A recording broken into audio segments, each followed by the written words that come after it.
game are we playing? Basketball, coach.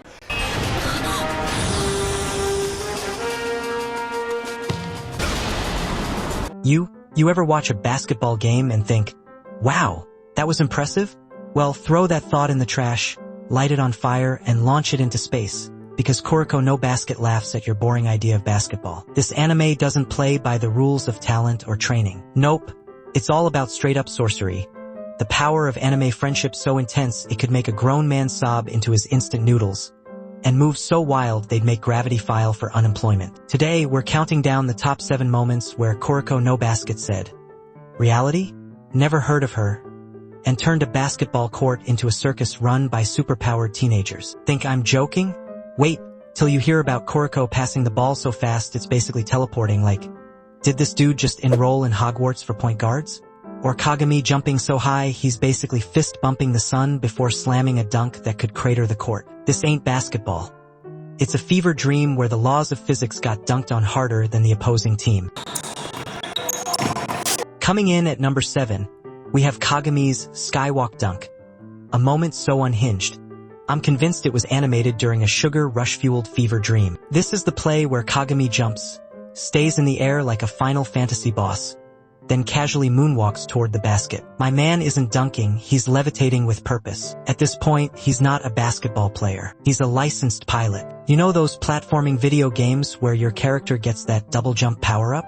Yeah, Kagami found the triple jump cheat code and said physics can eat it. Gravity tried to bring him down, but Kagami said, "Nah fam, I got a dunk to finish." And let's not forget, this was all to settle beef with his childhood friend Himuro, the only anime where emotional trauma results in aerial combat. This play officially launched Kagami's application to the Avengers. I'm pretty sure if he jumped any higher, NASA would have flagged it as unidentified aerial activity. And remember, kids, no matter how much you practice, you will never jump like this, unless you were born on Jupiter. Albert Einstein!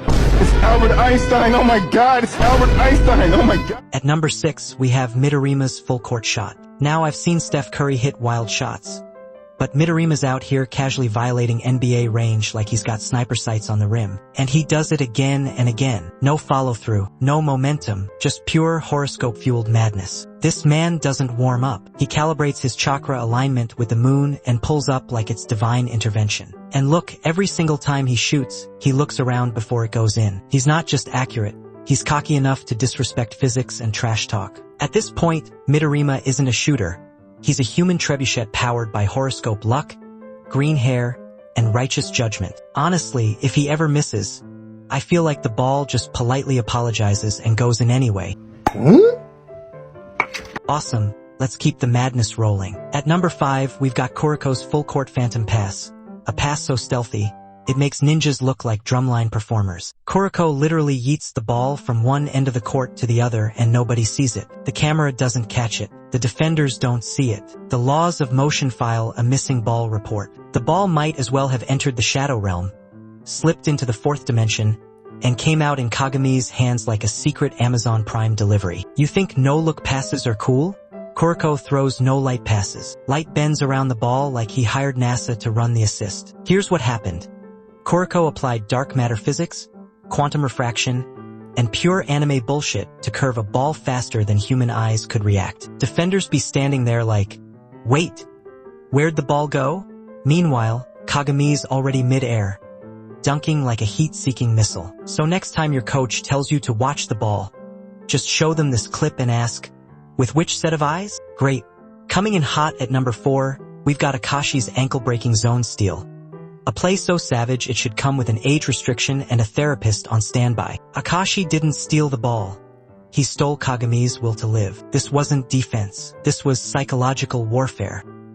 He looked into Kagami's soul with those cursed heterochromic eyes and whispered, "Sit." And Kagami did. Man folded like a beach chair in a hurricane. Let me be clear. Kagami is in the zone, and Akashi just unzoned him like a corrupted file. The ball didn't even move yet. Kagami just collapsed from pure intimidation. You know how in RPGs the final boss has an insta-kill move? That's Akashi's Emperor Eye. He reads your future, predicts your movement, and then crosses you so hard it erases your birth certificate.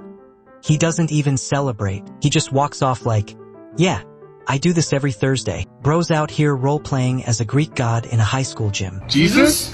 Yeah. Coming up next, Aomine's Backboard-Leaping Circus Layup. You ready for it? Let's go. Buckle up. At number 3, we've got Aomine's Backboard-Leaping.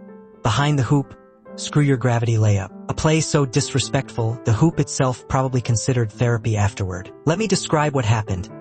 Aomine jumps past the rim, vanishes like he's in the multiverse of madness, then reappears behind the backboard and casually tosses in a reverse spin shot like he's flipping pancakes. This wasn't a layup.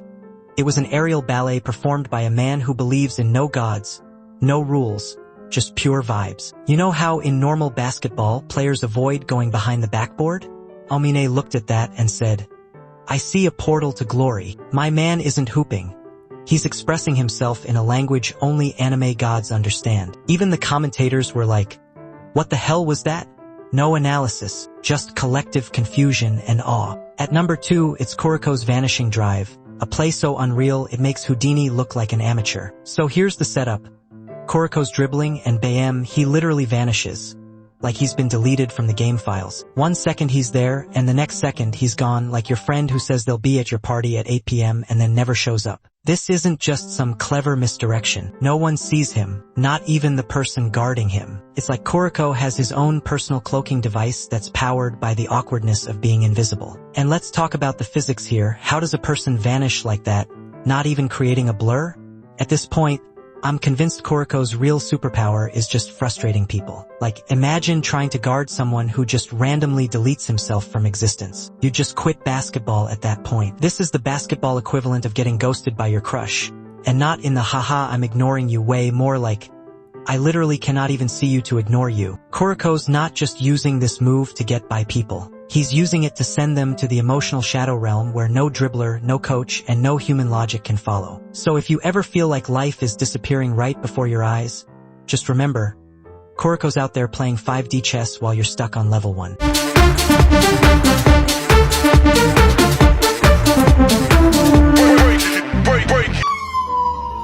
And it's time to crown the number 1 play that makes absolutely zero sense but is peak anime greatness. Kagami literally jumps over the entire court. Okay, forget everything you know about physics, gravity, or basic human anatomy, because this moment right here, this is when Kuroko no Basket said, screw reality, let's fly. Literally. In the final match, Kagami doesn't just dunk. Oh no, he ascends. My guy turns into a red-haired Michael Jordan with shonen steroids, flying from the three-point line to the rim like it's a casual morning jog. It's not even a jump anymore. It's a spiritual journey through the air. You can see the moment gravity gave up and said, I ain't dealing with this anime today. And Rakuzen's defenders?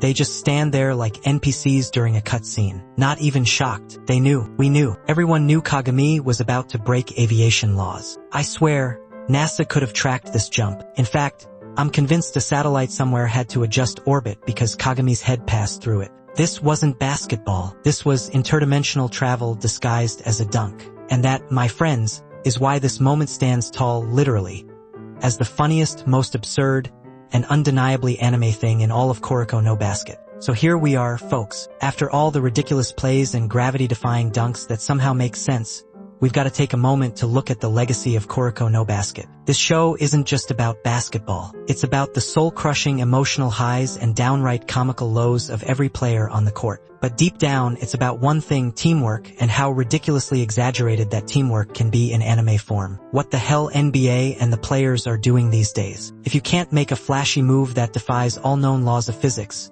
are you even really playing basketball? Kuroko showed us that the only limit is the one the writers impose on you. You think you can't disappear on the court? Wrong. You can vanish and leave your defender in the dust like a phantom. Not a problem. And don't even get me started on the dunking. Aomine leaping behind the backboard? Yeah, that's basically a basketball aerial maneuver at this point. But here's the thing. All this insane playstyle is what makes Kuroko no Basket more than just a highlight reel of over-the-top moves. It's the ultimate reminder. Even if you can't do a backflip dunk from another dimension, even if you can't vanish and reappear mid-dribble, you've still got something to bring to the table. You can make impossible things happen. But it helps if you're playing in an anime universe where laws of physics and common sense just aren't a thing. And you know what? Kuroko's legacy lives on every time someone tries an absolutely impossible move at their pickup game. Someone's gonna try to replicate that vanishing drive at least once, and the results will be disastrous. But hey, at least they tried. So there it is, Kuroko no Basket. The anime that took basketball, turned it upside down, and then dunked it into a parallel dimension. And no matter how crazy the game gets, one thing is for sure. It's still basketball, only a little bit crazier.